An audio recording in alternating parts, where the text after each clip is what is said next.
बोले रामचंद्र भगवान की जय, जी महाराज की।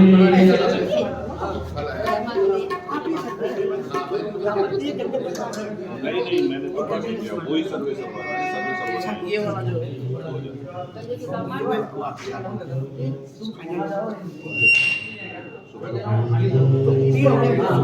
सुबह का फाइनल बता दिया आपने, बता दिया डॉक्टर साहब, यहाँ से भी आने दो, वहाँ से भी आने दो, सबको आने दो।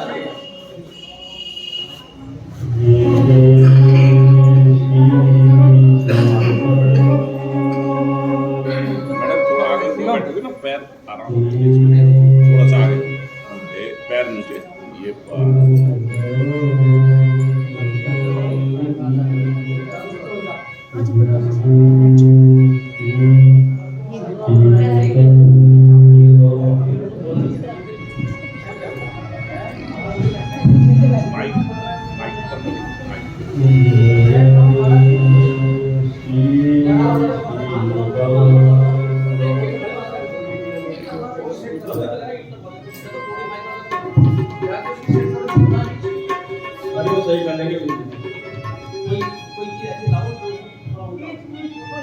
चलो बैठे ओम हरि ओम अखंड मंडलाकारं व्याप्तं येन चराचरं तत्पदं दर्शितं येन तस्मै श्री गुरुवे नमः। तस्मै श्री गुरुवे नमः। गुरुर्ब्रह्मा गुरुर्विष्णुः गुरुर्देवो महेश्वरः गुरुः साक्षात् परब्रह्म तस्मै श्री गुरुवे नमः। तस्मै श्री गुरुवे नमः। गजाननं भूमृगादिसेवितं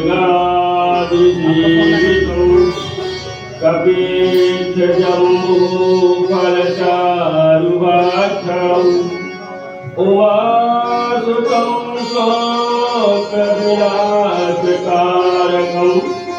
नमामि विघ्नेश्वरपादपङ्कजम् या कुन्देन्दुसारहारधवला या शुभ्रवस्त्रावृता या वीरावरदण्डमण्डिता कराया श्वेतपद्मासनौ या ब्रह्माच्युतशङ्करः प्रभृतिभिर्देवैः सदा वन्दिता सा मां पातु सरस्वती भगवती निःशेषजाड्यापहौ शुक्लां ब्रह्मविचारसार परमामाद्यां जगद्व्यापिनीं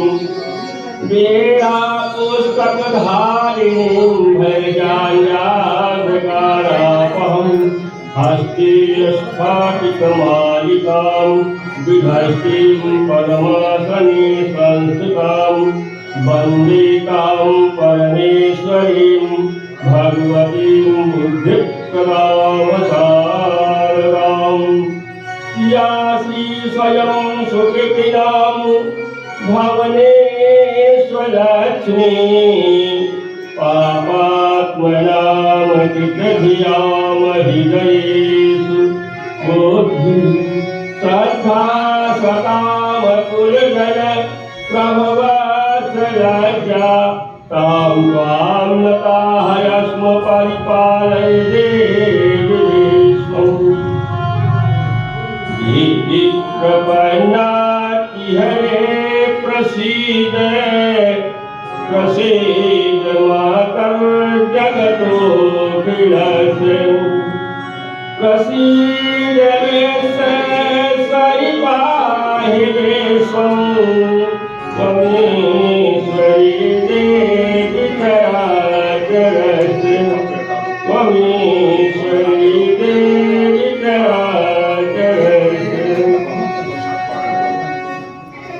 आशुतोष शशाङ्कसे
राजीवनेत्रं रघुवंशनाथं कारुण्यरूपं करुणाकरन्तं श्रीरामचन्द्रं शरणं प्रपद्ये श्रीरामचन्द्रं शरणं प्रपद्ये मनोजवं मारुततुल्यवेगं जितेन्द्रियं बुद्धिमतां वरिष्ठं वातात्मजं वानरयूतमोक्षं श्रीरामदूतं शरणं प्रपद्ये श्रीरामदूतं शरणं प्रपद्ये अतुलितबलधामं हेमशैलावदेहं दण्डवन्तिशानुं ज्ञाननामग्रगण्यं सकलगुणनिधानं वानरामजीशं रघुपतिप्रियभक्तं वातजातं नमामि। रघुपतिप्रियभक्तं वातजातं नमामि। श्री राम कथा रस रसिक प्रभु श्री शंभुनाथ हनुमान प्रेम सहित आसन धरहु सुनहु कथा प्रेम सुराधुन सरकार की पवन सुत हनुमान की जय हो। परब्रह्म परमात्मा परपुरुषोत्तम आज शक्तिकंबा त्रैलोक्य तारिणे भव भय हारिणे शोक निवारिणे दुख विदारिणे राज राजेश्वरी त्रिपुर सुंदरी माँ आज शक्तिकंबा आप सबको सत्य नमन। सर्वप्रथम मैं कथा के पास पहुंचने से पहले अपने जन्मदायिनी माता पिता को जिन्होंने आज हमें यहाँ तक पहुंचाया है उनको मैं यहीं से वो जहाँ पे है, यहाँ तो नहीं है और में है, लेकिन मैं यहीं से उनके चरणों में शत शत दंडवत प्रणाम करता हूँ। उसके बाद सभी ब्राह्मणों को शत शत नमन अभिनंदन, सभी भक्तजनों को, सभी के अंतरात्मा में और सभी भक्त एवं हमारे संगीतज्ञ पद्म पुराण के मर्मज्ञ विद्वानों को भी और सभी के अंदर विराजमान श्री राम कहते हैं कि सबके हृदय में राम का वास है। उन सबको मैं बारंबार प्रणाम करता हूँ। उसके बाद अब हम लोग कथा की तरफ चलते हैं, जिस के लिए आज यहाँ पर विश्वकर्मा के का पूजन था। उस दिन मैं पूजन कराने आया था, भाई साहब से बातचीत हुई। 31 दिसंबर का दिन तय हुआ और बहुत ही सुंदर मौके आज सन 2022 हम लोगों को जो भी दिया, जैसा भी दिया, बहुत कुछ दिया, ये जाने को तैयार बैठा है, जा रहा है। तो इसके विदाई के समारोह में और 2023 की आगमन में हमारे आज के यजमान ज्येष्ठ भ्राता श्री सतवीर शर्मा जी ने इस कथा का आयोजन किया और आज के यजमान भी रहे और बड़ी निष्ठा से सच्ची लगन के साथ हमारे साथ खड़े हैं और खड़े रहेंगे। और आप सबका भी बड़ा अच्छा सहयोग है। कहा है कथा तो अब आज से लगातार 9 दिन होगी, लेकिन जो आज की कथा का महत्व है, कथा के रोज का महत्व है, लेकिन आज की कथा का कुछ विशेष ही महत्व होता है। क्यों? जब किसी भी भवन का निर्माण होता है तो उस समय नींव पूजन होता है। नींव पूजन का विशेष महत्व होता है। तो आज कथा का प्रथम दिवस है। आज ही इस कथा के लिए पूजन हो रहा है और आज ही के उसमें स्तंभ पे इतने बड़े भवन का स्तंभ टिकता है, कितने बड़े, जिस कथा में हर प्रकार की, जितने भी प्रकार की व्यथा है सबको नाश कर देने की क्षमता है और हर प्रकार के संकटों से उभार लेने की क्षमता, उस कथा का निर्माण आज ही हो रहा है, अभी से ही हो रहा है। बड़ा सुंदर, बहुत ही दिव्य। और सर्वप्रथम कथा की ओर हम लोग चलते हैं तो क्या देखिए, भगवान भोलेनाथ ने सर्वप्रथम इस कथा को मां पार्वती को सुनाया।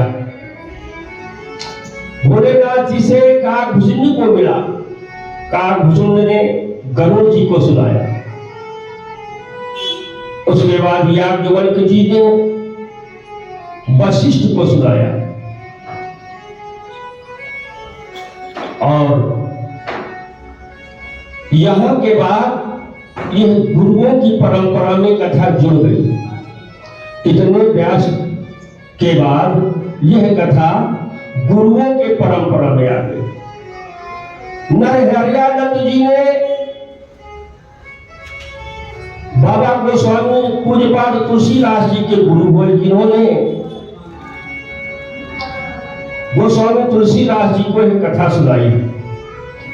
और बाबा गोस्वामी तुलसीदास जी ने पूरी रचना करके हम लोगों को, गोस्वामी जी गंगा जी के घाट पर, काशी में गंगा जी के घाट पर यह कथा किसको सुनाया? गंगा जी को सुनाया। और आज कितना ही दिव्य और पावन अवसर है कि यह कथा ऐसे स्थान पे हो रही है कि ऐसा स्थान शायद हर किसी के लिए सुलभ नहीं है। लेकिन ये तो ऐसे महात्मा पुरुष जिन्होंने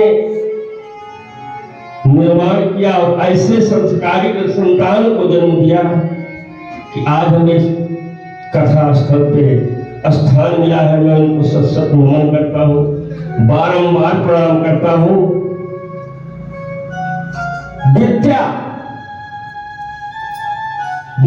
ददाति विनयम विनयाद् पत्रम।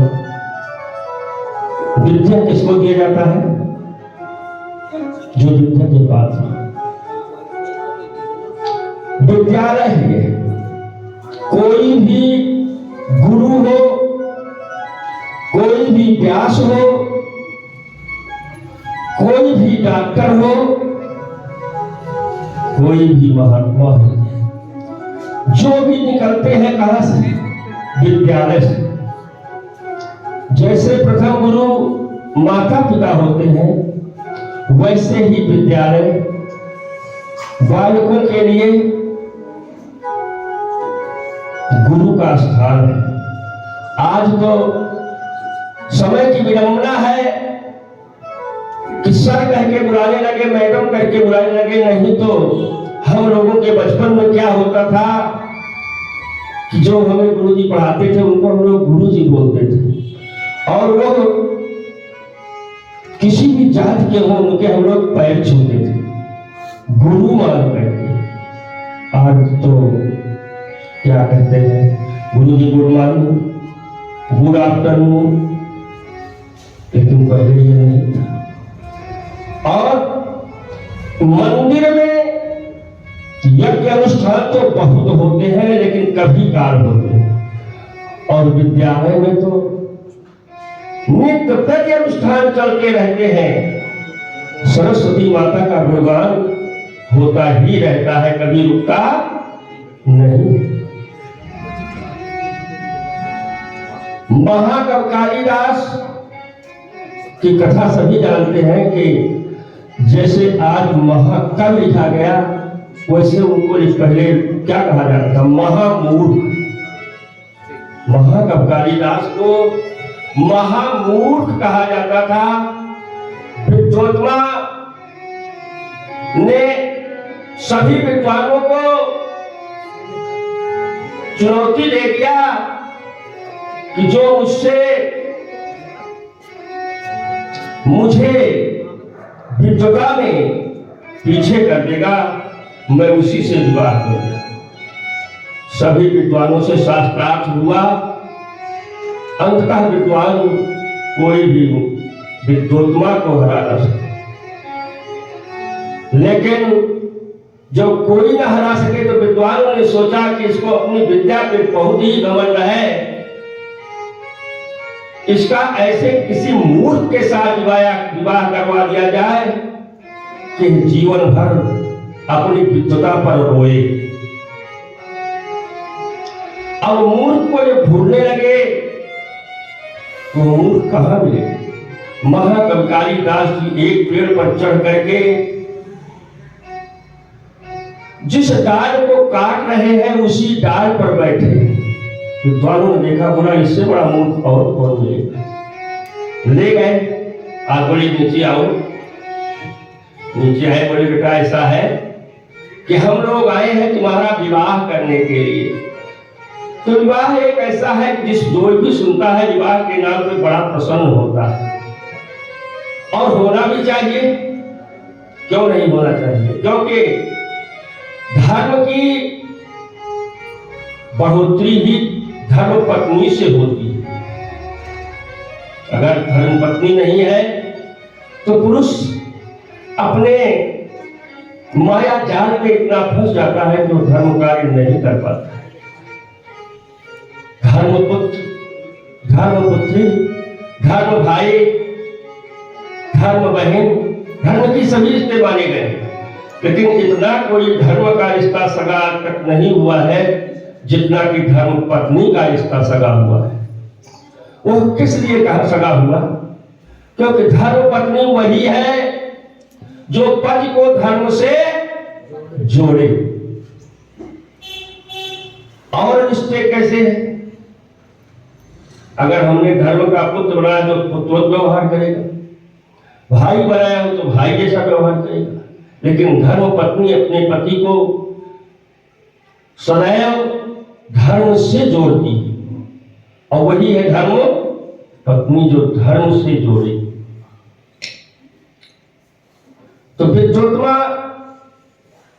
के विवाह के अवसर की बात जब उनसे बताया कि आओ चलो आपका मैं विवाह करा दूंगा, और वो भी किससे? राजा की लड़की से।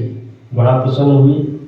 बोले लेकिन क्या एक शर्त है। बोले क्या शर्त है? बोले आपको बोलना नहीं, जो भी जवाब देना है इशारे में देना।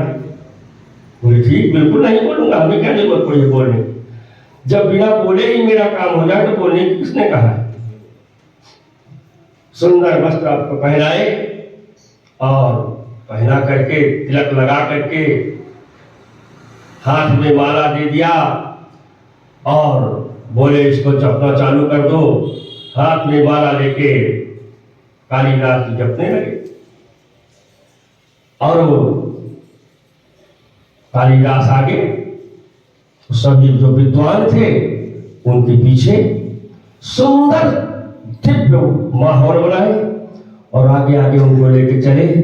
तो विद्वोत्मा से बोले कि देखिए हम लोग तो आपसे हार गए शास्त्रार्थ में, लेकिन हमारे गुरु जी वैसे तो विवाह करने के बीच उसमें थे नहीं, मगर जब गुरु जी ने सोचा कि आज हमारे शिष्यों की लाज जा रही है तो गुरु जी आपसे विवाह करने के लिए तैयार हो गए और आपसे शास्त्रार्थ करेंगे। विद्वोत्मा ने कहा बहुत सुंदर। बोले लेकिन शर्त यह है कि गुरु जी हमारी मौन व्रत रखे हैं। क्या मौन व्रत रखे हैं? ये बोलेंगे नहीं, जो कुछ भी इनसे पूछना है इशारों से पूछो। विद्वोत्मा ने एक उंगली उठाई। कालिदास सोचे कि ये क्या नहीं है कि मैं तुम्हारी एक आंख फोड़ दूंगी। कालिदास जी ने क्या सोचा कि ये कहे तुम्हारी एक आंख मैं फोड़ दूंगी। कालिदास ने कहा मैं तुम्हारी दोनों फोड़ दूंगी। तो विद्वोत्मा ने कहा ये क्या होगा? अरे बोले आप, विद्वान ने कहा आप कह रहे एक ओंकार है। कहे नहीं, आज शक्ति आज जगदम्बा दो है। विद्वोत्मा ने कहा ठीक। और उसके बाद फिर विद्वोत्मा ने कहा यूं किया तो सोची कोई मार, कह रहे थप्पड़ मार दूंगी। विद्वोत्मा ने यूं किया कालिदास भाई मूर्ख तो थे ही, उन्होंने सोचा कहे थप्पड़ मारूंगी, तो उन्होंने कहा मैं घूसा मारूंगी। अब जब घूसा देखा तो बोले ये क्या? अरे बोले आप कह रहे हो कि 5 तत्व से शरीर बनी है, ये कहे 5 मिल करके बनी है। विद्वोत्मा हार गए, विवाह हुआ। अब जब विवाह संपन्न हो गया, सब अपने अपने घर को चले गए। अब कौन साथ देगा? लड़ाई तो आखिरी खुद को ही लड़नी है, जिस पे लड़ाई पड़ती है लड़ना तो उसी है, दूसरा तो लड़ेगा ना। अब जब कालिदास की और विद्वोत्मा की बात होने लगी तो उन्होंने कहा ये तो महामूर्ख मिल गया, हमारे पल्ले पड़ गया, ब्राह्मणों ने मेरे साथ बड़ा धोखा कर दिया, ऊपर से धक्का दिया। और कालिदास लड़खड़ाते हुए आए, गिरे से कहा गिरे, माता काली का स्थान था, त्रिशूल था, वहां गिरे और जीभ उनकी कट के गिर गई। मां जगदम्बा ने देखा, बोला अरे आज तक तो हमें जो भी भक्ताएं फूल पत्ती पान नारियल ये सब जो है, ये कैसा भक्त मेरा आ गया जिसने अपनी जीभ ही काट के मुझे अर्पण कर दिया। बोली वर मांगो बेटा, जो मांगना है मांग लो। कालिदास सोचे, कह रहे हैं कि किसने मारा, तो आधी जीभ तो कटी थी। कालिदास ने कहा बिद बिद बिद बिद बिद बिद। मां जगदम्बा ने सोचा कि ये विद्या मांग रहा है, बोले जाओ बेटा तुम विद्वानों में महाविद्वान हो।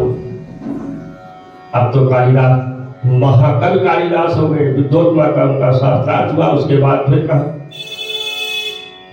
ये विद्यालय जब बिड़ बिड़ कहने से महाकवि कालिदास महाकवि कालिदास हो सकते हैं, तो इस विद्यालय में राम कथा का शुभ अवसर आज मिला है। हम लोग इसको बैठ करके प्रेम से श्रवण करते हैं। तो कहा उन्होंने, क्या कहा, कथा किस किस को सुनाया। उसके बाद गोस्वामी तुलसीदास जी के पास आई। कथा से पूर्व आज देखिए कितना सुंदर इस कथा की भव्यता और दिव्यता बढ़ी। हम लोग जब यहां से चले कलश यात्रा लेकर के, तो कुछ लोग गिने चुने थे। आगे बढ़ते जैसे चल रहे हैं, उसकी ऐसी प्रेरणा होती गई कि डोर टू डोर भीड़ उमड़ती गई। कहीं पे पुष्पों की वर्षा हो रही है, तो कहीं मालाओं से स्वागत हो रहा है, कहीं आरती उतारी जा रही है। और एक दिव्यता आप लोग देखे होंगे, भव्यता की छोटा सा बालक हनुमान के रूप में ढोलक बजाने में कैसे पूरा हनुमान बाल लीला दिखाया उसने। बड़ा आनंद आया, अद्भुत आनंद आया। आज मां जगदम्बा की प्रेरणा, वैसे हम इससे पूर्व देवी भागवत कथा किए, लेकिन उसकी प्रेरणा हुई कि बेटा माँ को ही हमेशा प्रसन्न करते रहोगे तो काम वक्त थोड़ा कम बनेगा, तो थोड़ा पिताजी की तरफ भी देखिए। तो आज पिताजी की तरफ आए हैं।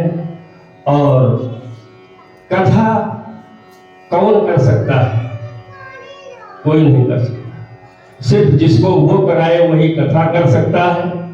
अरे मैं तो जब पढ़ लिख करके शास्त्री करके तैयार हुआ, और जो शास्त्री करने गया उससे पूर्व पाठ तो मैं जानता था, लेकिन पूजा में मात्रा कौन सी लगती है पू में, उसका ज्ञान हमें नहीं था। कथा की तो बात ही जाने दीजिए। उस पा में जो पूजा का शब्द है पूजा, उस बड़े की मात्रा का ज्ञान मुझे नहीं था। तो भगवान ने हमें पूजा कराने का ज्ञान दिया, और आज तो कथा कराने का अवसर दिया है। तो जो कुछ भी होगा, जैसा भी होगा, उस प्रभु की कृपा से हम लोग पावन राम कथा की तरफ चलते हैं। और लेकिन उससे पहले, कथा करने से पहले मेरी इच्छा यह है कि हम लोग एक साथ श्री राम जी की स्तुति करें, क्योंकि कथा करने से पहले तन और मन को पवित्र कर लिया जाए। तो फिर कथा में चले तो जब तन मन पवित्र रहेगा तो कथा तो आनंदमय होगी। तो सभी बोलेंगे और लगभग सब जन को याद है, ऐसा नहीं है, जिनको नहीं भी याद है वो बोल लेंगे। इससे पहले हमारे संगीतज्ञ ने कर भी चुके, वो स्तुति वो कर भी चुके हैं, लेकिन वो अकेले अकेले किए। अब हम सोचते हैं कि हम सब मिलकर के करें तो शायद और भी आनंद आए। श्री रामचंद्र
बाद में मिलेंगे।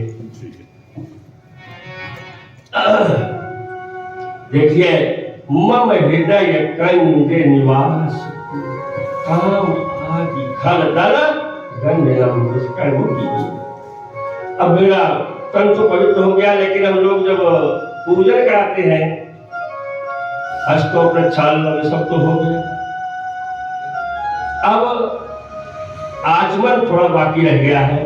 जब तक आचमन नहीं करते हैं मुंह नहीं पवित्र होता है, क्योंकि मुखम पवित्रम यदि राम राम, मुख की पवित्रता कब होती है? जब राम का नाम होता है। और हृदयम पवित्रम यदि ब्रह्म ज्ञान, हृदय की पवित्रता, जब ब्रह्म का ज्ञान होता है तो ब्रह्म का ज्ञान तो चढ़ ही रहा है। और चरणों पवित्रम यतीर्थ गमनम, और तीर्थ भी यहाँ साक्षात विराजमान है, सारे तीर्थ आ गए हैं। अभी मैं आपको चारों धाम भी बताऊंगा, ये चारों धाम यहाँ मौजूद हैं। चरणों पवित्रम यतीर्थ गमनम, चरण भी पवित्र हो गए क्योंकि तीर्थ में आ गए। और हस्तो पवित्रम यदि पुण्यदानम, पुण्यदान भी आप लोगों ने कर दिया तो हाथ भी पवित्र हो गया, लेकिन मुख अभी पवित्र नहीं हुआ। तो प्रभु श्री राम का ध्यान करते हैं। राजा राम जी की जय, श्री राम जी की जय,